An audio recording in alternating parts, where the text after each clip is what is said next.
So today I want to talk about UFC legend Francis Ngannou, otherwise known as the Predator.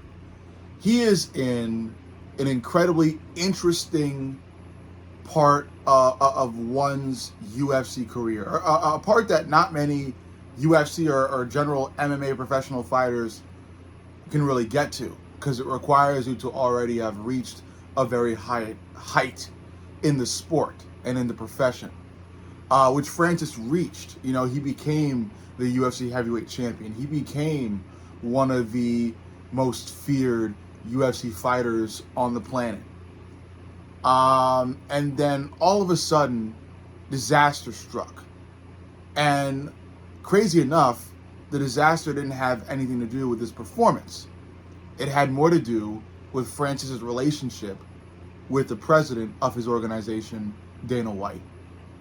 And unfortunately, the disaster ended with Francis parting ways with Dana. Now, before this, like I said, Francis looked amazing. He also had this really cool stick going with two other fellow champions in Kamaru Usman and Israel Adesanya, being the three African kings. It was a big, trendy, cool look, not just for him, but again for Kamaru and for Israel Adesanya. He was at a very high height in his career. I think he had also been tested against Cyril Gane, who was then thought to be the future of heavyweight and now is once again being thought to be that.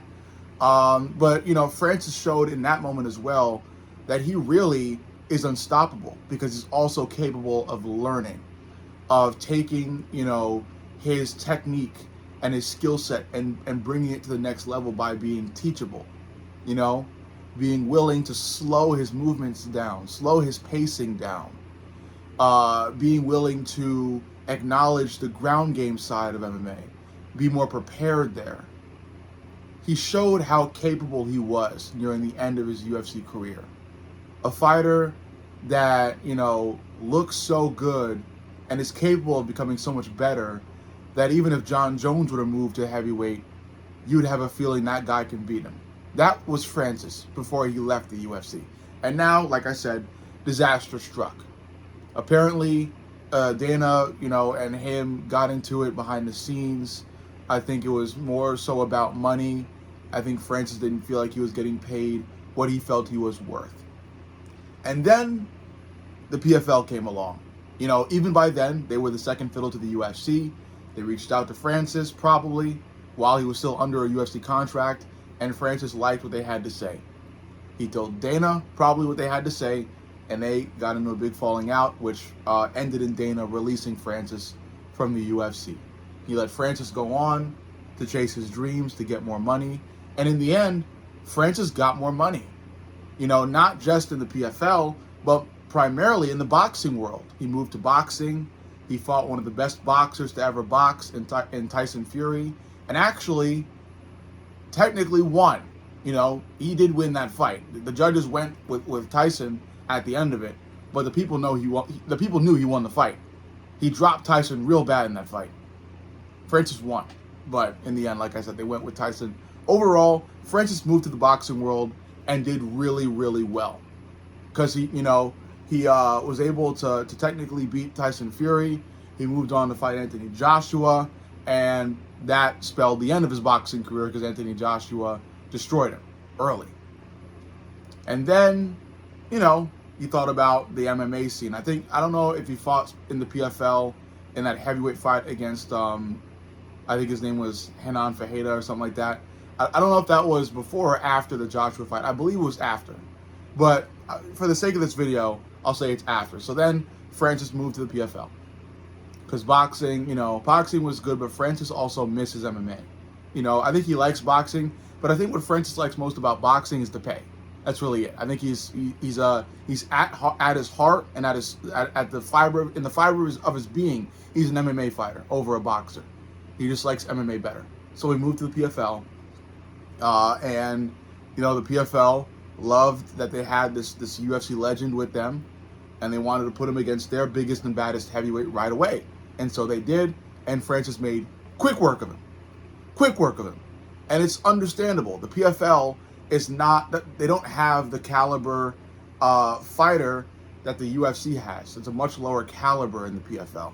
That's why you see a lot of UFC fighters move to other organizations and on average do really well, because the UFC knows how to curate. They know how to scout really well. They know how to develop talent. And maybe some of it, like I said in the previous video, has to do with with the pay rate, and that if you pay fighters less and you have them fight over scraps, they may be more aggressive when they fight. But overall, the UFC found the perfect concoction, to create really, really great fights, something that PFL hasn't been able to really do. Now, I'm not saying every PFL fighter is talentless, because the PFL has or had Usman Nurmagomedov. They had the other Irish. They have that Irish guy, Paul Hughes, I believe his name is. They have talent. They just don't have as much as the UFC does. And because of that, the talented fighters that the PFL does have tend to, not really have a lot of worthwhile competition. Whereas the UFC, they've got, 3, 4, 5 number one contenders duking it out to see who's next up for a title shot. And they've got that situation going on in multiple divisions. The PFL doesn't have that. Now, they're looking to have that. They may have it. Who knows? Back to the story. Francis wins the heavyweight title with relative ease. Relative ease. And it shows that the UFC fighters are of a different caliber. The issue from then to now has always been, what's next? What's next? Does Francis go back to boxing? Does he box Deontay Wilder? Usyk, do they find another big heavyweight boxer for him to fight? The really weird part is that Francis has been pretty much sending out subliminals about rejoining with the UFC. That's the really weird part I want to really focus on, is that Francis and Dana still are, they really have a really bad relationship between them. One that Dana never really wants to repair ever again. And yet Francis is still kind of, sending these subliminals, in interviews, maybe telling members of his camp that he is interested in getting back into the UFC without ever fully confronting Dana White and telling Dana White himself about it, with his own voice, which will always be the issue with Francis returning. I don't know what Francis really can do to mend that relationship between him and Dana, to be welcomed back into the UFC, and it's because of that I told you guys months ago, when the first piece of news came out about Francis being interested in rejoining with the UFC, that Francis will never be welcomed back into the UFC again. That bridge has fully been burnt, because I've never seen Dana White act more angrily toward a fighter, even the mentioning of a fighter. Dana White just totally dislikes Francis Ngannou. And again, I think it has mostly something to do with something monetary. But again, and that's why I included the post in the corner, is that it should show, like, it's the post that I've included is good enough evidence to back up what I've been telling you about Francis never being welcome again. Dana White laughed at the notion of Francis being welcomed back, and that's why I'm kind of sad for Francis. I wish, part of me wishes that he did stay, but at the end, he made a decision. He felt like he wasn't getting paid as much as he could have been. He ended up moving and getting paid what he was worth. And the issue is now, I think Francis has money, and what he longs for next is that fame once again, that notability, that attention. That's what Francis wants. And the sad part of it is, I feel he'll never get it again, because the only way he does get it is with the UFC. The PFL has plans. They've merged with MVP MMA, but I don't see the PFL gaining the same notoriety, or even just as much notoriety as the UFC for at least 5 years. So it's up to Francis. Does Francis want to hang back, re-sign with the PFL, and see what they've got and just ride or die with the PFL? Does he want to keep clawing at the door of the UFC and maybe behind the scenes call up Dana White and beg to be welcomed back? The ball's in Francis's court, because Dana White swatted it away from his side of it. Saying that he wants nothing to do with Francis Ngannou ever again.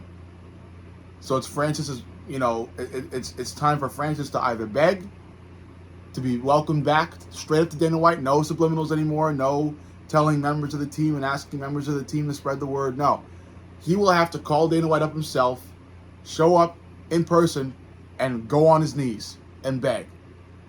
And I'm not going to say it's a bad thing, because Francis, of his own volition, left the UFC.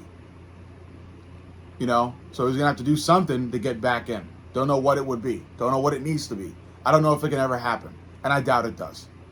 I think the only real choice left for Francis Ngannou moving forward in his career is to rejoin with the PFL. If he wants to fight in MMA, if he wants to be an MMA fighter once again, his only hope is to rejoin with the PFL. There will be no more UFC fights involving him ever again, no matter how bad he wants to be a part of one. So he'll just have to watch Tom Aspinall have fun, and Cyril Gane have fun, and Josh Hogan and Alex Pereira, watch them all have fun at heavyweight and be on the camera all the time. He made his choice, and he made his money. At the end of the day, he did get a reward out of it. He got the money. He made the big bucks in the big boxing matches and in that somewhat big PFL main event.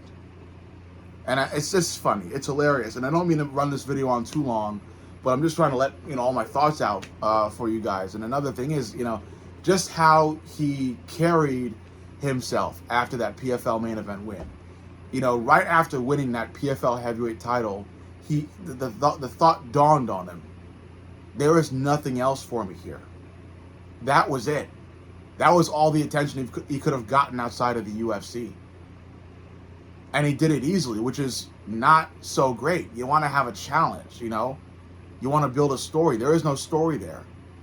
You're a guy coming from a much, much better organization, just playing at being a PFL fighter. Playing a mediocre game as a star of MMA. But I don't mean to overly roast the PFL, because I like them and I want them to do well. I want them to build and become better. But in the case of Francis Ngannou, there's a world where he's still in the UFC and maybe even dominating and becoming even more of an all-time fighter. Maybe by now joining, John Jones and GSP and DC in the top 5 all-time in the UFC.